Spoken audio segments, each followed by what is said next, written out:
So they put me on a gurney. I said goodbye to my wife. They wheel me down the hall. They burst open these doors to the surgical room. They kind of line me up next to the surgical table, and they helped me slide over. And right when I slid over, before they put the mask on me, before they gave me any medication, I looked to my right, and Jesus is standing there. It's like he had walked into the surgical room, like a physical person. And I looked back around, and like everything else just sort of disappeared. He holds out his hand and he says, I want to answer your prayer. And I'm thinking, like, what's going on here? Jesus, where, why? And then I thought, did I die?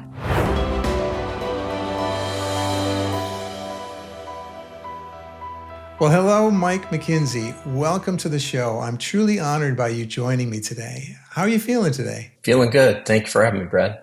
Appreciate it. Excellent. Well, thanks for being here. And I got to tell you, every week we bring you powerful stories about life after death awakening and what it means to be human. And if that resonates, you'll love what's coming. Today's guest is Mike McKinsey, who will share an extraordinary near-death experience that began on an operating table and took him into the radiant presence of Jesus, across a hill of unimaginable beauty and into the edge of heaven itself.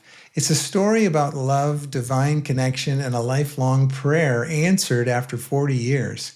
You won't want to miss a single word. So, Mike, hey, welcome to the show. And what do you say we start from the beginning, where your story begins? Yeah, sounds good. So I was at my son's wedding. It was about 5 hours away from us on the coast of California. So we drove down there a couple days early. We got there on a Wednesday. And my boys were really into playing baseball, so they brought their wiffle balls and bats. And there's a big park right next to the hotel that we had checked into. And we went over there and played home run derby for a couple hours, had a great time. Wednesday night, started feeling sick, and I thought I might be getting the flu. Great timing for getting the flu before my son's wedding. So Thursday, we did a little sightseeing with the new bride-to-be and her family, getting to know them a little bit better. Still feeling sick. Friday, we had the rehearsal dinner. I was feeling pretty miserable by that time, and I was convinced I was getting the flu. But we got through the rehearsal dinner, and Friday night, my son, the one that's getting married, we're sitting at a bar having a glass of wine after the dinner's over and everybody's gone back to their rooms and hotels, and he says to me, why do you think you're so sick? And I said, man, I have no idea. I think I'm just getting the flu. And he says, have you had your appendix out? And I said, well, no, but it can't be my appendix. I don't have that point tenderness that they say you get when you have your appendix hurt. They say there's one point on your abdomen where you poke and it'll hurt. And I said, my abdomen feels fine. It's my stomach. And he goes, oh, okay. Well, I just figured I'd bring it up, just in case. So that night, I decided to drive to like a quick stop, pick up some Tylenol and some Pepto. And I thought maybe, that would help with the symptoms. And I think I got there about 2 a.m. Got the stuff, took it, didn't really help at all. By then, I'm running a fever. I'm feeling really miserable. The day of the wedding, we get through the whole ceremony. Everything goes great, except, I'm pretty pale. And I'm sweating pretty good. I'm running a pretty high fever. I can just tell. So when the wedding was over, some of the out of town guests started going home. My son comes up to me. He says, "Hey, we're going to go over to her parents' house, bring the presents, open the presents, kind of keep the party going." And I said, "Man, I got to go get checked out. I mean, by this time I'm miserable." So he told me what hospital to go to. He's in the medical field down there. So I go get checked in. And this is Saturday night, probably about like midnight by now. And nurse finally calls me back and she's doing a triage and she says, "So what's the problem?" And I said, "Well, I think I just got the flu." And she's poking around on my abdomen. She says, "Well, it doesn't really sound like the flu. Your symptoms sound like maybe your appendix." She's poking around and she says, "Does anything hurt?" And I kind of laughed. I said, "No."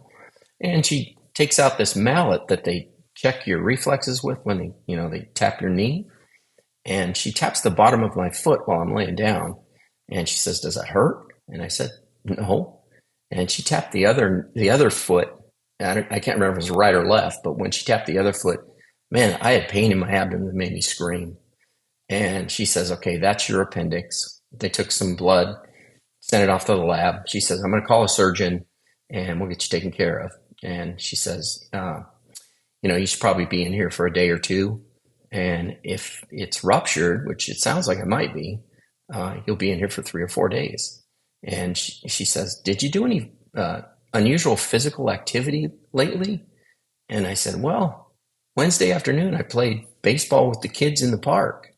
And she kind of looks, her expression changed. She looks at me, she says, Wednesday? And this is Saturday night. And I said, yeah. She says, you started feeling sick Wednesday night? I said, yes, I did. And she says, well, if your appendix ruptured on Wednesday, we got to get you back there fast because you got some trouble. So the surgeon comes in about half an hour later. And of course, I'm feeling terrible because I, called him in on Saturday night, probably Sunday morning by this time. And he looks at my blood work and he goes, man, your white blood cell count is just through the roof. And he says, I'm pretty convinced that your appendix have ruptured. So we got to get you back there and we'll get you cleaned out. And he says, I'll go in through your belly button so you won't have a scar, which is like, whatever. I just want to feel better. So they put me on a gurney. I said goodbye to my wife. They wheel me down the hall. They burst open these doors to the surgical room. They kind of line me up next to the surgical table and they help me slide over. And right when I slid over, before they put the mask on me, before they gave me any medication, I looked to my right and Jesus is standing there. It's like he had walked into the surgical room, like a physical person. And I look back around and like everything else just sort of disappeared. And he holds out his hand and he says, I want to answer your prayer. And I'm thinking, like, what's going on here? This is like, what is happening? Jesus, why? And then I thought, did I die? He wants to take my hand, and is he taking me to heaven? And so I'm very confused, but I finally take his hand. When I do, we're immediately standing on what feels like a hill because there's a little bit of an incline. I look down under my feet. My feet are bare. I'm wearing the hospital gown. There's beautiful, like, green grass below my feet, and my senses were heightened to the point where I could feel every single blade of grass. I could count every blade of grass that was touching my feet, which was really bizarre. And then I look up and everything around me is white, like just the whitest white I've ever seen, like blinding white, but it didn't hurt to open my eyes to look at this white. It was weird. And then a little bit towards my right side, but in front of me, there's this, it looks like a basketball-sized glowing ball. It's the best way I can describe it, and it's kind of shimmering. And it's different from the rest of the white around me, but it's white too. But it's got this glow to it, like a shimmering. And it starts sending out these light beams. They look like fluorescent tubes. They're a couple feet long. They're a little fatter than the fluorescent light tubes that you put in your kitchen or your shop. And they start zipping by my head. They're going past me pretty slowly at first, but then they start picking up speed. One of them hits me right in my forehead. And as it goes through me, it makes this light buzzing sound, but it warmed me like right down to my toes. Instant warmth. It was amazing. And I look back at where those things are coming from, and it's like all of a sudden this bright white, everything that's white, it's like there's a curtain being pulled from my right to my left, and the white just disappears like a curtain. And now I'm looking at this beautiful scene. The grass gives way to these beautiful little, like wispy little, almost sweet pea looking flowers. They're all like purples and pinks, and they're beautiful little flowers. They're on a hill, and they're kind of like moving in the wind, but there's no wind. I don't feel any wind at all, but they're moving. At the bottom of that hill, there's a huge city. I mean, it's got to be a mile across. It's huge. But all I can see are the rooftops, because now that curtain that went by is now settled in the city, almost like fog. But I can see the rooftops sticking through this white fog or veil, whatever it is. And there's a bunch of them look like Capitol domes. There's a few gold ones. There's one really big Capitol dome almost in the middle of the city. And there's a lot of other like real tall church steeple. They look like church steeples, but those are white and they're sticking way past through the clouds. And there's these spires and just beautiful architecture. The one thing I noticed about the steeples is there's no crosses at the top. Like churches usually have crosses at the top. There are no crosses, which I thought was bizarre. And then on the other side of that, there's another hill or a big mountain, and it's covered with, it almost looks like pine trees, but they have these very dainty, lacy looking pine needles on them, and they're all perfectly shaped. They're beautiful. They're this like there's bright greens, there's dark greens. They're just gorgeous. And then above that, the sky is it's like the most beautiful sunset I've ever seen with the reds and the oranges and yellows, super vibrant colors. But there was no sun, but it was still lit up like there was like the sun was going down. And I look back to where those light beams were coming from, and now all of a sudden they're going across the city, and one of them eventually goes across the city, and it hits the tip of one of those pine trees, and it's like it had a diamond on it because it just burst into hundreds of tiny little light beams, and it was like, and then another one hit, and another one hit, and pretty soon it's like fireworks, like pop, pop, pop everywhere. The sky's full of these bright white fireworks. They're just exploding all over the place, and it's just an amazing sight. And I look back at where those things are coming from, and when I did, Jesus says to me, "It's the glory of the Lord." And when he said that, I was overcome with emotion. I fell to my knees, and at the instant my knees hit the ground, they shocked me and they brought me back. So now, instead of seeing this beautiful scenery with Jesus, I got a doctor leaning over me wearing a mask, and he says, "Do you know your name?" And I answered him, but I answered in my head. I didn't verbalize. And he says again, "Do you know your name?"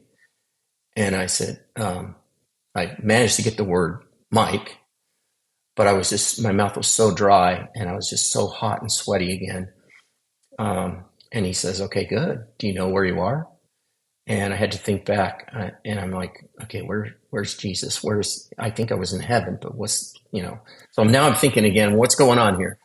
And I thought back, okay, oh yeah, I was at the wedding, and the city we were in was Ventura. So I said, "I'm in Ventura." And he says, "Okay, good." And he looks around, and now I realize there's other people in the room. He tells the other people, he says, "He's back." And one guy walks by. I think they're all nurses because they're all wearing these blue scrubs. He walks by me and he pats me on the leg and he says, "Hey, take it easy, buddy." I was like, okay. So the doctor says to a couple other people in the room, he says, "Let's get him up to ICU." So I ended up spending 12 days in the hospital. I had a lot of complications. I spent 4 days in ICU. And there's a whole other part of the story that I've only told a few people to. But Jesus actually came back 24 hours later when I was struggling with pneumonia. I don't think you've even heard this story, Brad. But he came back in the room, and not in a physical form, but he spoke to me for 3 hours. I had a 3-hour conversation with him. And he revealed some things just about me. I mean, it wasn't one of those things where he said, "This is what I want you to tell humanity." He just told me some things about my life, about what I'd been through, what I'm going through, that I would make a recovery, and that our story would reach millions of people, which has happened. So it was pretty freaky. The next day, the surgeon came in, and he comes up to me and he says, "Hey, glad to see you decided to stick around." He kind of laughed. He knew about the incident. And he says, "Yours was the worst case I've ever seen." And he's checking the stitches and, doing all the things that the surgeon does. And I said, "The worst you've ever seen, really?" And he says, "Yeah." And I said, "Well, thank you for saving my life." And he says, "Yeah, you're welcome." And he starts to walk out. And before he gets outside, he turns around and he goes, "It's not exactly the case.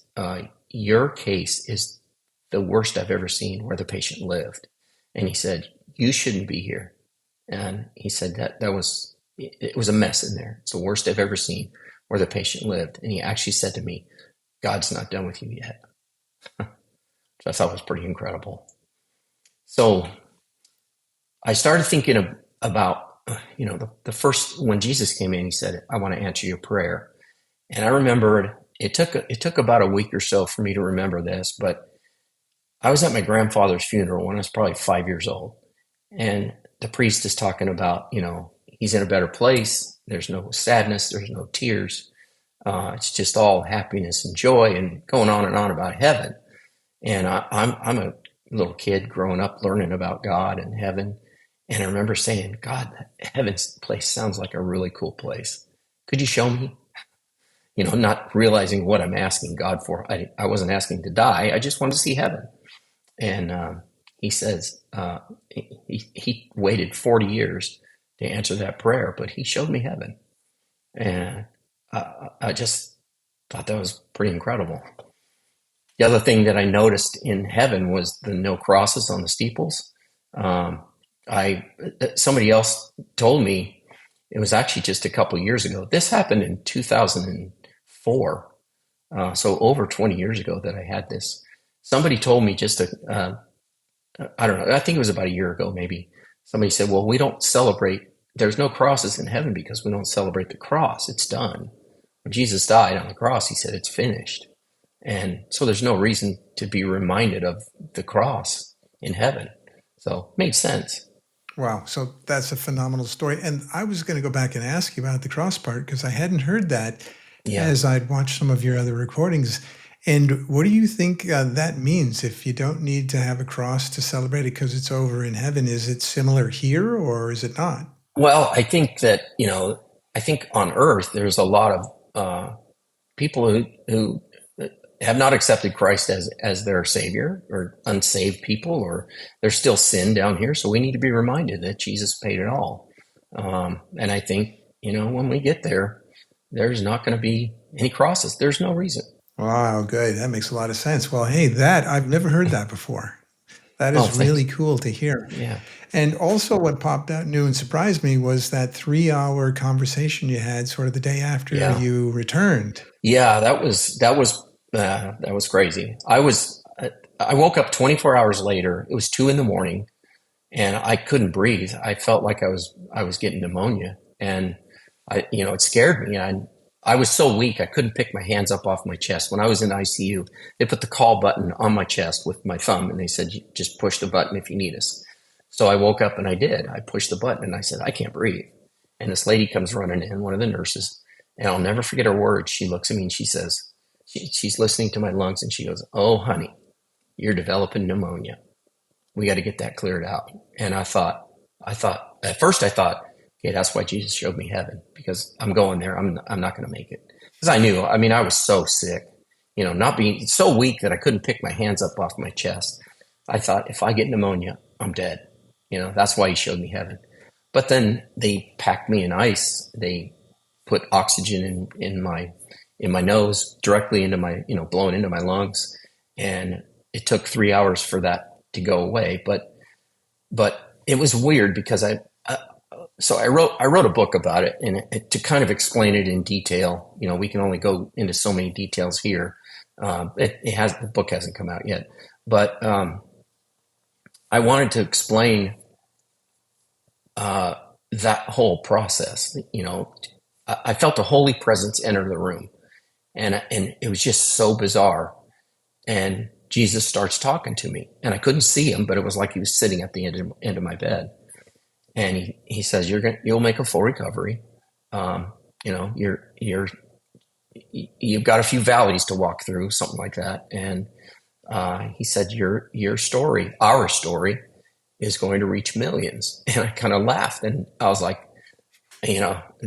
that's Billy Graham territory. I am not Billy Graham. I don't like talking to crowds. I don't like talking to many people at all. One-on-one, I'm fine, but I'm not a guy that is going to tell millions of people about this.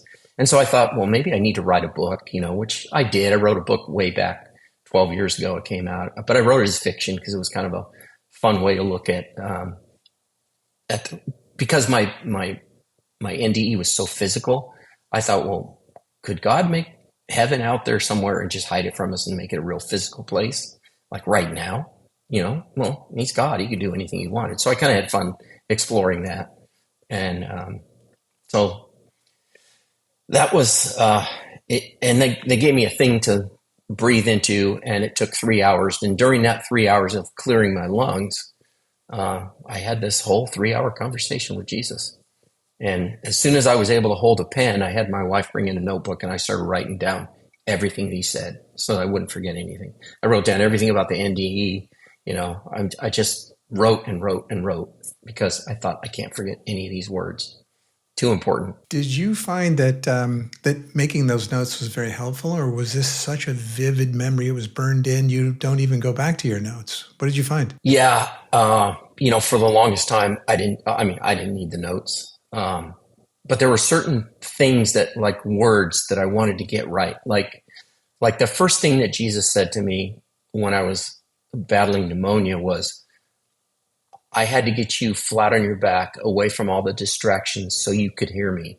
And I thought it was interesting that he said, so you could hear me, not so that you would hear me. Because I had a very stressful job, and there's just no way I could hear anything through all the noise of everything that's going on in my life. Kids in baseball, and there's just too much stuff going on in my life. So I just didn't take any time for God. I mean, Sunday morning, that was about it. Even that was a couple times a month. God was not first in my life for sure. And you were running fast, a lot of work, a lot of family, Yeah. and it's like sun up to sundown and beyond. And this got you flat on your back, and it seems like it all played out well. You got your full attention. You had an experience that, as you share one-on-one, but it reaches millions. It's Right. it's exactly what was predicted and projected and planned. Yeah, it was. Yeah. I think that's just it's kind of like a tool of Satan, is busyness. Think about how busy we all are. We're just going crazy. And now we've got phones in our hands all the time. Some of us have a Bible app on there, but usually it's Facebook or Instagram or TikTok or whatever. We're just so busy and distracted that we just don't make time for them. And I don't think he likes that too much. Well, nor do we. But you're right. We don't realize it because we get caught up. But it's experiences that you're sharing like this that does remind us about it. So I think that's amazing. So thank you for sharing that in such glorious detail. Like I said, I've watched some of your other recordings, and I like how it came out in sort of a different flow today, but covered all the same amazing points that you have in the past. So it's very organic and very real, and I can feel it coming out of you. So thank you. Now, I know after that all happened, there's been many years since then. And based on what I've found and seen and researched, there are more stories that you had, experiences that you've had along the way that are pretty cool. And I think those little stories would be great to share. And to kind of kick those off, I know of 3 at least. And the way I would sort of jog your memory with those 3 is with these phrases here, which is 1,000, 220, and the eye patch. So if you know those 3 that I'm talking about. All good stories. Yeah. So the 1,000, that was the first time I actually heard God's audible voice. We were at a church dinner. My church said, okay, we're going to raise money for kids to go to this summer camp and learn about Jesus. And when they come home, hopefully they'll bring their families back to church, and, the kingdom of God grows, and it's good for everybody. So we're sitting at this dinner, and they were talking about, we're going to sell tickets and raise money for each kid to go to church camp, and it costs each kid $50 to go. So we're going to do this big spaghetti dinner fundraiser. And so we're sitting there, we bought tickets, and I hear, while the guy's up on stage talking and telling the congregation about all this stuff, everybody's kind of, eating dinner. I hear somebody behind me say, I want you to give $1,000, like that. And I kind of turn around. I'm like, what? And voice says again, I want you to give $1,000. And I turned around, thinking that there's one of my buddies is back there, whispering in my ear, kind of punking me. And I didn't see anybody. And I said out loud, I don't have $1,000 to give. And my wife looks at me like, what'd you say? And I said, you didn't say anything to me, did you? She says, no. And all of a sudden I hear the voice say, you'll get it back. And I thought, I'm going to give $1,000 and I'm going to get it back. And I was like, oh, this is wild. So I got up, I walked out to my car. My checkbook was out there. And I sit down and I start praying. And I was like, God, are you telling me to give $1,000? I mean, that's, I heard your voice, but I don't know if that was you. But I mean, what else could it be? So I grabbed my checkbook. I didn't hear any other voices. So I walked in, I grabbed my checkbook. I walk in, I'm writing out $1,000 check. And one of my friends saw me coming back in from outside. He says, hey, you all right? He saw me leave. And I said, yeah. And I said, this is pretty weird, but I heard a voice. I think it was God telling me to give $1,000. And he goes, whoa, you're kidding. And I said, no. But he said, you'll get it back. And he says, you're kidding. And I said, yeah. And he goes, well, I'll tell you what, if that was really from God, God knew that you would tell me and I would take it as a challenge. And so I'm going to write a check too for $1,000. And I said, yeah, but he didn't say you'd get it back. He says, well, that's okay. So we walk up to the stage, we put it in this box and everybody's clapping, hey, we got a couple $1,000. So the next day I go to work, and back then I had a TD Ameritrade account, and I used to do day trading. And it was more like I would buy some small stocks, some speculative stocks, just $50 at a time, $100 at a time, whatever, and trying to build a portfolio. And I would sell it when it went up 20 cents or $1, 50 cents, whatever. And at the end of the week, if I had an extra $20 in my account, I was like, hey, this is my part-time job. And it was fun. And I didn't always make money, but I had a couple thousand in there. It wasn't a whole lot of money. And that Monday, I went home for lunch, and I hadn't logged on to my TD Ameritrade account yet. So I'm eating a sandwich. I log on, and my account had gone up by $1,000. And I'm thinking, wow, big move. Something went way up. So I looked at what stock had gone way up, and I sold the stock. And, instantly my account gets another $1,000. And I just sat there and my mouth just dropped open. I was like, I just made $1,000. God said you would get that money back. And that check hasn't even cleared. So I walked out. Of course, I picked up my phone and I called my friend and I said, you ain't going to believe this, dude, but I just got my $1,000 back. And he's like, you've got to be kidding me. So it was kind of proof that, yeah, that was God speaking. And I listened and he did it. We're glad you listened to him. And by the way, did your friend get his 1,000 back? He did not. No. Well, that was just a pure contribution from the heart. Yeah. Yeah. That next story, the 220, that was even crazier than this one. We were going to a small church, and we were standing up singing the first hymn of the day. And the youth pastor's family came in and they sat down in front of me, and he had 4 little kids. And just cute little kids. The little girl walks in and she turns around and looks at me, and she kind of gives me, a little hi. And so I'm kind of saying hi to her. And as they're sitting down, I hear that audible voice again. It says, help them. And that's all it said. And I was like, help them? And I heard it again, help them. Yeah.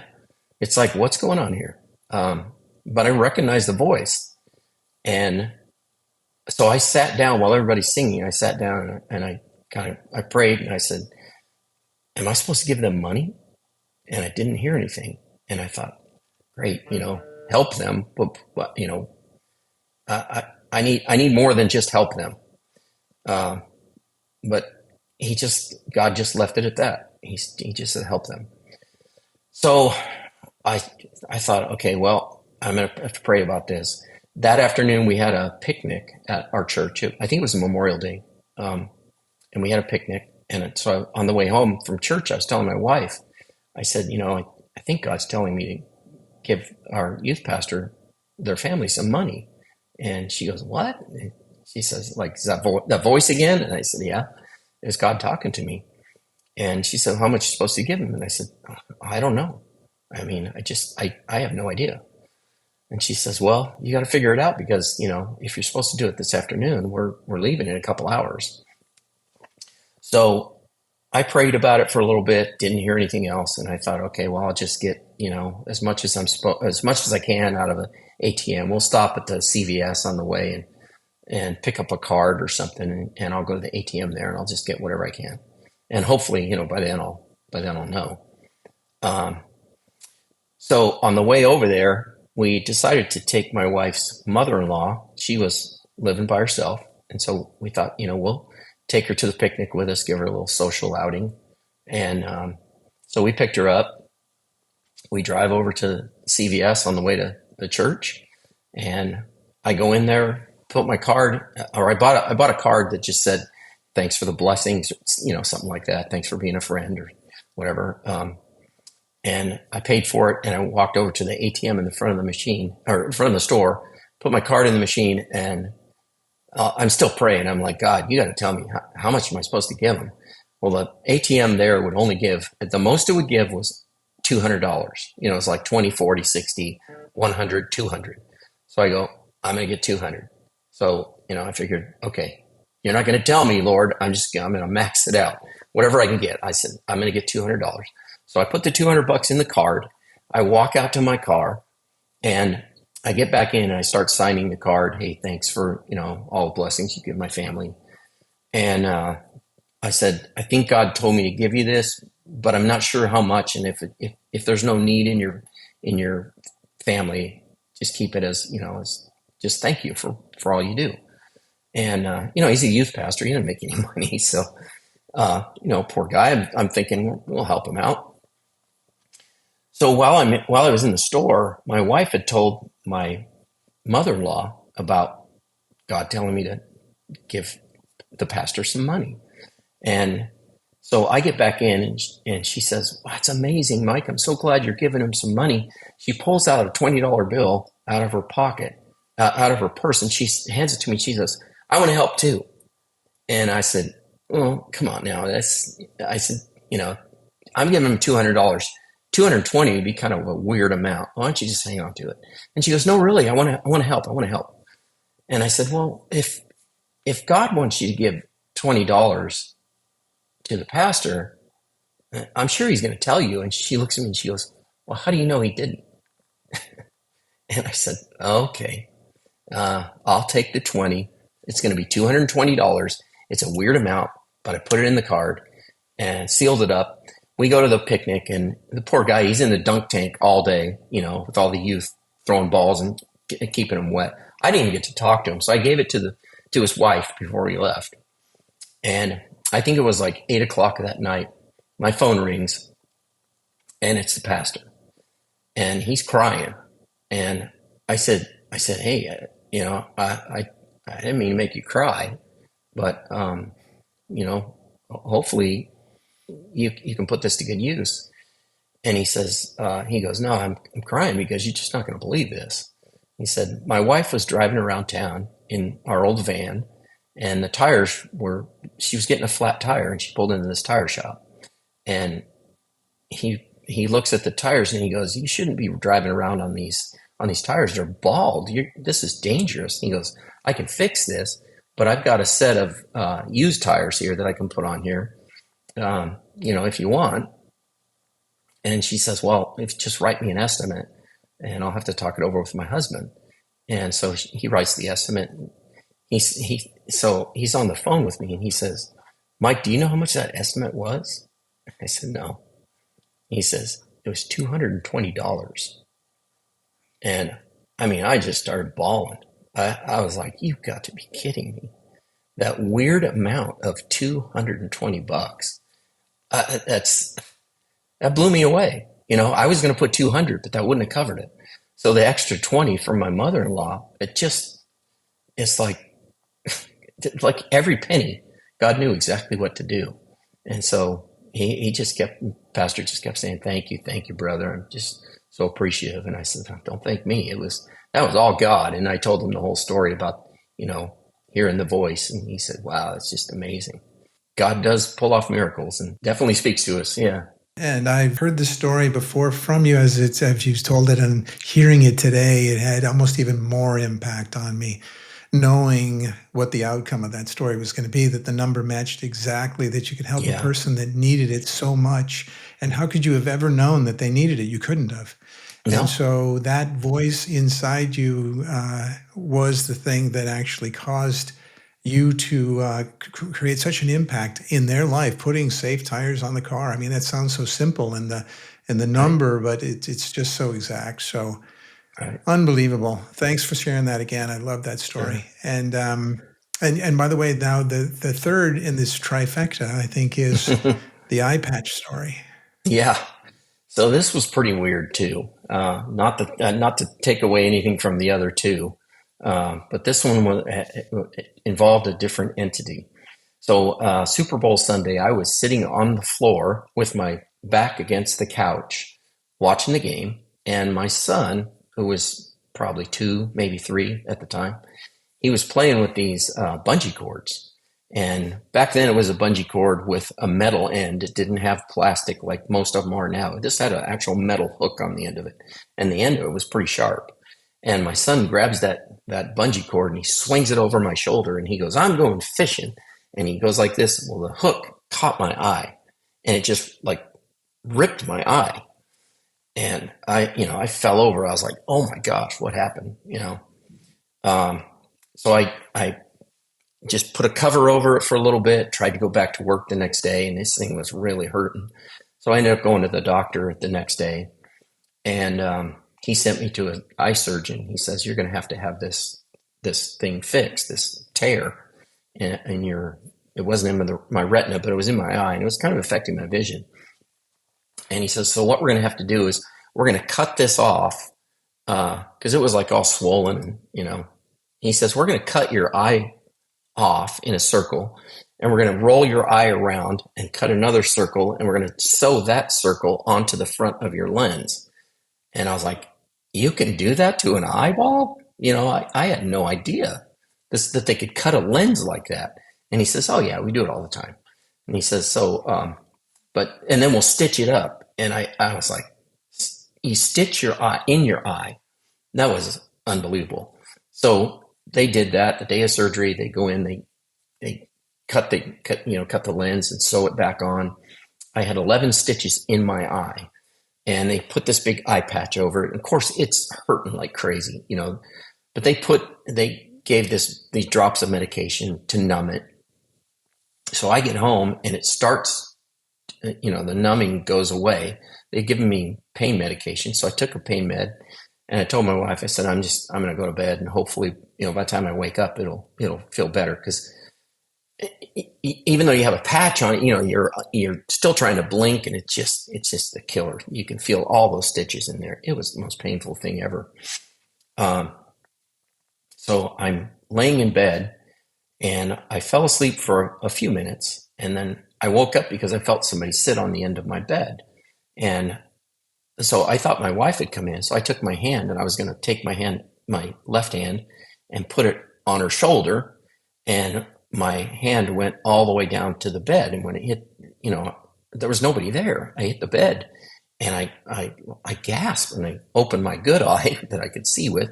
There's nobody there, but there's an indentation like someone's sitting on the bed, like where I thought my wife was sitting. Because I could feel the sheets tightening as she sat down on my chest. So somebody sat on my bed, and I look, and there's actually someone sitting on my bed, and it freaked me out.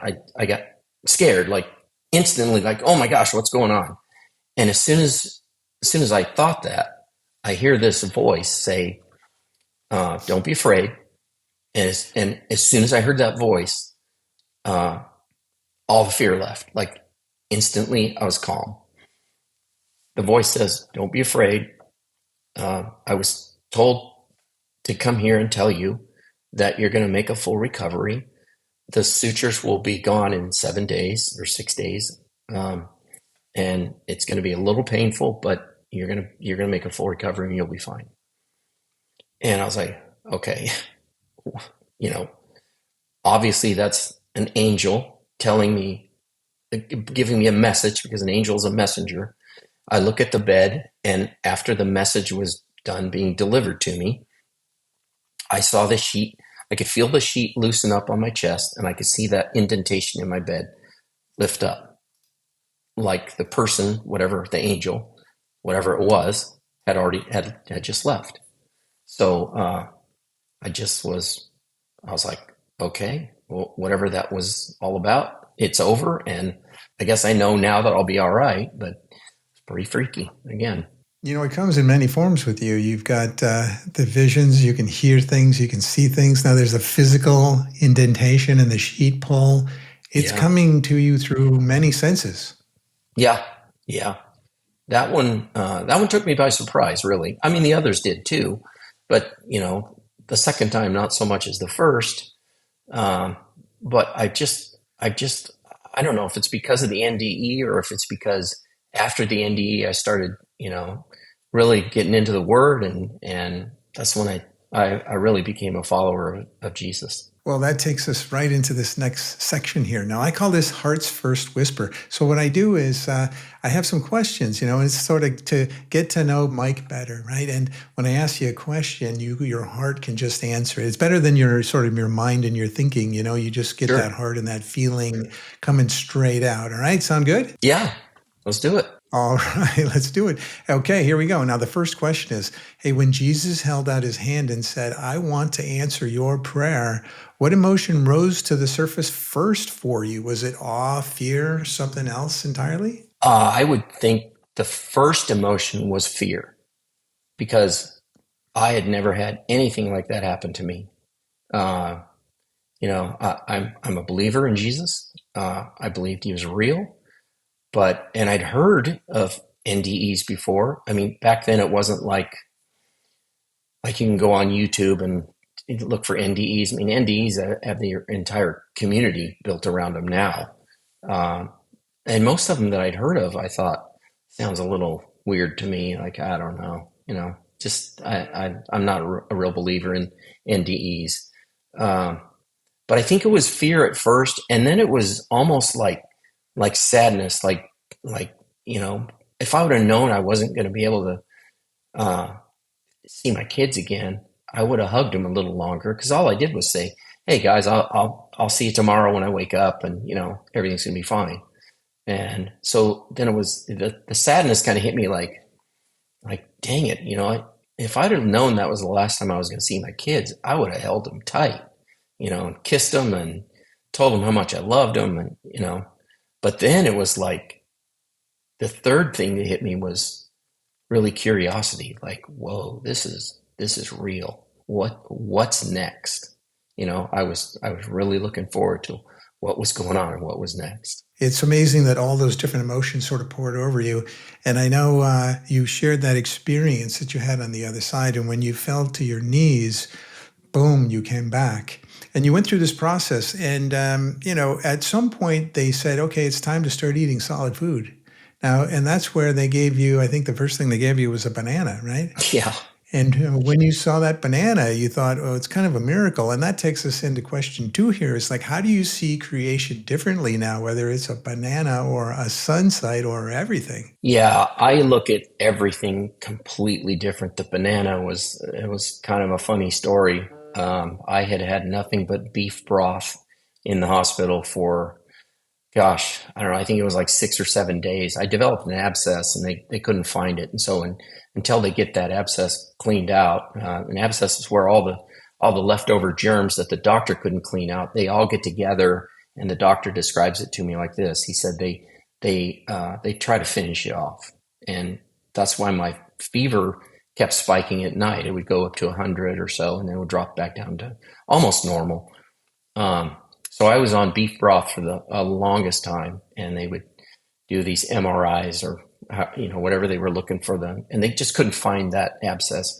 So they finally said, "Okay, we'll give you semi-solid foods." And like you said, the first thing they gave me was a banana, and I just started crying as I'm peeling this banana. I'm crying because I heard God say, not an audible voice this time, but I heard in my spirit, behold, I make all things new. And it was like, I'm eating this banana that's grown from thousands of miles away, and it's helping make me healthy. It's all so connected. God's creation, it was made for us, and that banana is going to bring me back to health. And I look at everything differently now. The sunsets, my phone now is just full of pictures of sunsets and flowers, and I'll be walking through a park and I'll see some flowers and I'll bend down and smell the flowers. It's a cliche, stop and smell the roses, but I literally do that all the time because there's so much beauty in this creation, and it works so perfectly together. Even though we live in a sinful, fallen world, it's still just it's amazing. And someday God's going to remake the earth, remove the sin, and we're going to see the beauty of the way it was supposed to be, and the way it really is. That's just hidden from us. Well, it's amazing. Sometimes you have to go to the other side and come back to really appreciate everything that is a miracle over here, for sure. And NDE experiences are great because the folks that come back can share. Now, some don't come back, and they actually stay on the other side, and they go beyond a point of no return, essentially, which brings us to this next question, which is, how has your view of death changed since this experience? Well, I'll tell you, I'm not afraid of dying. I've always said that dying is like moving, which I'm about to do in another month or so. We just bought a different house. So death is like moving. So I'm not looking forward to the process, but I am excited about the destination. And I'm looking forward to getting back to that city that Jesus showed me and take his hand and probably walk down some hidden path and have him say, let's go down and I'll show you what you didn't get to see that day. Because I'm looking forward to that. And I'm not looking forward to leaving, my kids, and I have 13 grandkids now, so I don't want to leave all of those beautiful people behind and my wife. But I just think that, someday when we've been in heaven for eternity, this lifetime is just going to seem like just a blip on the radar. So I'm not afraid of getting there. I'm really I've always said the older I get, the tighter I cling to the promises of Jesus, and I think that's where I am now. I'm clinging pretty tight to those promises because I'm an old guy. I mean, I'm 65 years old now. So I don't have that much time left here. I'm not afraid. Well, with the time that each of us have left here, these sorts of experiences really help us kind of reflect on how we want to spend that time. And so number 4, what is something you've let go of as a result of this encounter? Gosh, I've let go of mostly judgment of people. It's easy to look at, I was a little rough around the edges before my NDE. I was in construction. I wasn't slinging hammers, but I was in the construction trade. And, there's some rough characters out there. But they all knew I was a Christian. But I didn't talk about Jesus that boldly. And, of course, I do now, especially after he said I'd reach millions. I'm like, okay, well, I better get started learning how to talk about this. I think a lot of just the way I look at people and the patience that I have for people. I'll tell you, I was reading one of the comments on one of the other podcasts I did, and it said your NDE was just caused by a hallucination from your high fever. And I thought, well, hallucinations are caused by high fever. But that doesn't explain the next day when Jesus showed up and he's talking to me during that 3-hour conversation. And the nurse, after about an hour, she checks me after putting me in an ice blanket. She says, she checks my temperature and it was 100. And I thought, well, that's not high enough to cause a hallucination. Jesus is still here and he talked to me for another 2 hours. So I thought, I know I have the answer. I can explain all this stuff. It didn't happen because of uh, my high fever. And that's when I heard God say, now's the time to tell the rest of the story. Because when I first told it, I have to tell you this real quickly, Brad. When I first told the story, when I got out of the hospital, I had a few friends come over and I told them the NDE, and I'm crying and they're crying. I mean, these are men holding my hand saying, you can do this. Tell me all about it. And they're crying right along with me. And then I got to the second part where I said, and then Jesus came in and had a 3-hour conversation with me. Like everyone I told that to, their expression changed. And they looked at me instead of like, oh my gosh, that's an amazing thing, to, dude, you're crazy. That was like everybody I told that to. And so I kind of heard God saying, you don't have to tell this part for a while. Don't, just tell the cool part. He didn't use those words, but so I just learned to shut up about the second part. But when I read that comment, he was like, now's the time.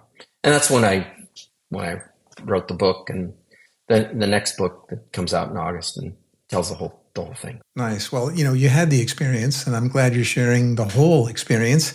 Obviously, there's hundreds of thousands, if not millions, of other folks that have had these experiences. And now, because of the modern technology and the internet, we can share, and we're hyper-connected and so forth. You trust that other people are having them too. Now, all you can do is share the experience that you had.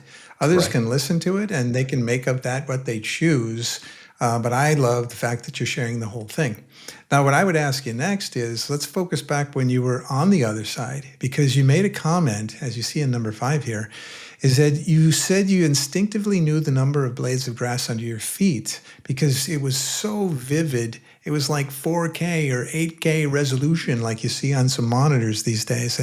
And what do you think that heightened awareness reveal about your soul's true nature? Did it feel like when you were on the other side that everything is one? I am everything, everything is me. And so, of course, I know how many blades of grass there are because that is me. Was there something like that or something else? It's interesting interpretation, because I've heard other NDEs that say we're all energy, we're all this, we're all that. I still felt like an individual person, like Jesus was answering my prayer as a kid from 40 years earlier. And that prayer I used to ask him every night. It wasn't just once, as a kid.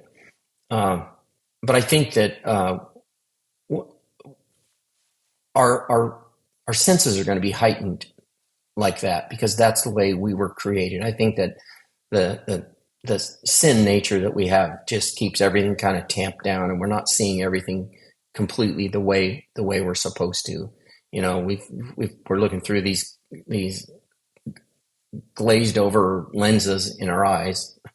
Not that mine healed fine, but we're not seeing things through the eyes of what would you call it when we get our resurrected bodies. We're going to be the perfect you, the perfect me.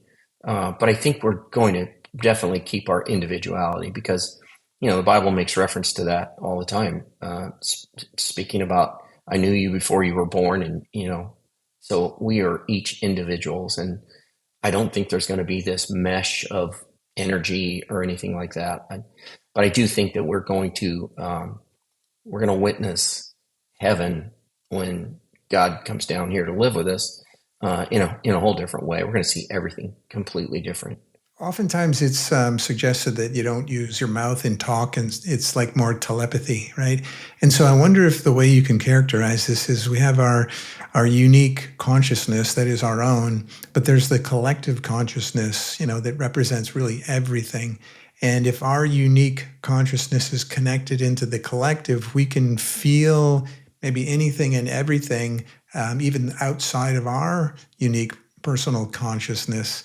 And so you can have kind of the best of both worlds. You've got your own space, but you're hyper connected to everything else. Yeah, certainly could be. I mean, when I came back, I thought I was communicating with the doctor when he said, "Do you know your name?" I said, "Mike," but I didn't open my mouth. So maybe that was as a result of what happened in heaven. Maybe that's the way we're gonna speak or communicate. I think we'll definitely still be able to talk because, that's the way we were created. But, we were created in the image of God. So does God have a mouth that he needs to open? Or, maybe it's with our subconscious minds. I don't know. I would think that there would be more communication. Yeah, this is kind of like when you would pray. I think you could either say it out loud or you could just say it internally, which really Sure. brings us back to 6 here. Do you believe your childhood prayer unlocked something that has been waiting for the right moment? And what does that teach us about asking with childlike faith? When you were a child, that you just asked for what you wanted. You didn't think of any limitations. Yeah, I thought about that a lot. And the fact that God waited that long, but then I started kind of doing this deep dive into 40 years. Well, what 40 years is a pretty significant number in the Bible too. I mean, there was all kinds of times when people had to wait 40 years. Moses walking around in the desert for 40 years. There's all kinds of that stuff. And so I think, well, maybe Jesus was like, okay, we'll put this prayer on hold for a little while. And because we have this event coming up, and I'm going to use it for the good of the kingdom, which is really cool. But yeah, you're right. He wants to answer everything. He wants to answer all your prayers. I mean, sometimes the answer is no, but in that case, it was just wait a little bit, kid. I'll get to you. Be patient. But what's like it took 40 years, but what's 40 years to God? The other thing I used to ask him to see when I was a kid too, we used to watch this Christmas special with Charlie Brown's Christmas special. And I loved the part where Linus would come out on stage holding his blanket and he would start quoting from Luke. And he would say, the glory of the Lord shone all around him. And I remember as a kid, a couple of years after I started asking him to show me heaven, I remember as a kid thinking, God, what does your glory look like? I bet that's really cool. I mean, this is God that made heaven and earth and everything that I interact with and see and know and touch. Man, what's your glory look like? Could you show me that glory? And so he kind of answered both of those prayers in that one trip. You saw heaven and you saw the glory in that Yeah. one experience. Yeah. Right. Well, this brings us back to you had so many experiences here. And now the question is, if the veil was lifted just one more time and you could ask one question face to face with Jesus, what would that one extra question be? I'd probably get kind of personal and say, why did you let certain events in my life happen? Why'd you take my dad so soon? Why did my mom have to see the suffering that she did in the war? She came from Holland, and she was exposed to all kinds of stuff during the German occupation of the Netherlands. I would just ask about personal suffering. My oldest sister passed away a few years ago in a car accident. I'd say, why? I want to know what good, because you say all things work for the good for those who love the Lord. And all of those people in my family loved you. They loved you with all their heart. Why'd you take them so soon? I want to see the ripple effect of answering those. Like, what good could that do? I had a real good friend pass away in an auto racing accident, and I was so mad at God for taking him. And I thought, that's not fair. But then I realized that God didn't take him. That's part of the evil one's plan. But I know that God used that for the good. And I honestly believe that good comes from everything bad that happens here. I actually ran into a friend of mine that was not a believer. And because after and I did see him at my friend's funeral, and he said, after that funeral, I became a Christian. And so I thought, okay, there you go. That's something good that happened for the kingdom of God because of my friend's death. And so that's, and that's going to have a ripple effect because he has kids and grandkids. And so he's got a whole family of believers now that weren't believers before. So God gave me a look at one of the end results of that bad thing, that tragic thing that happened to me and to my friend's family, obviously.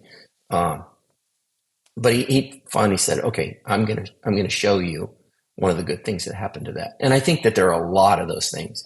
If my father passed away early, I want to know, what happened? What good came from that?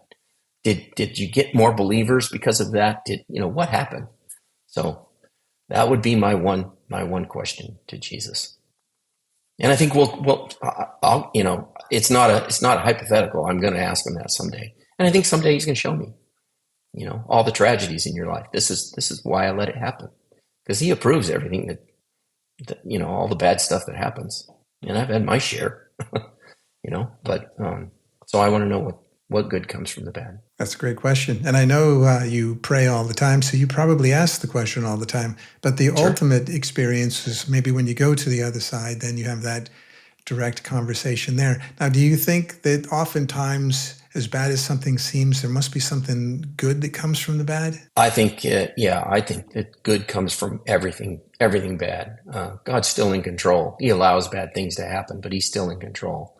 So he's going to use it for his good, for the good of the kingdom. Yeah. Yeah, it feels that way. Well, Mike, thank you for sharing your journey with us. It's such openness and heart behind your story. I mean, your experience reminds us of the beauty that surrounds us and not taking it for granted, right? Even the very ordinary, like the banana and the sunshine and everything else.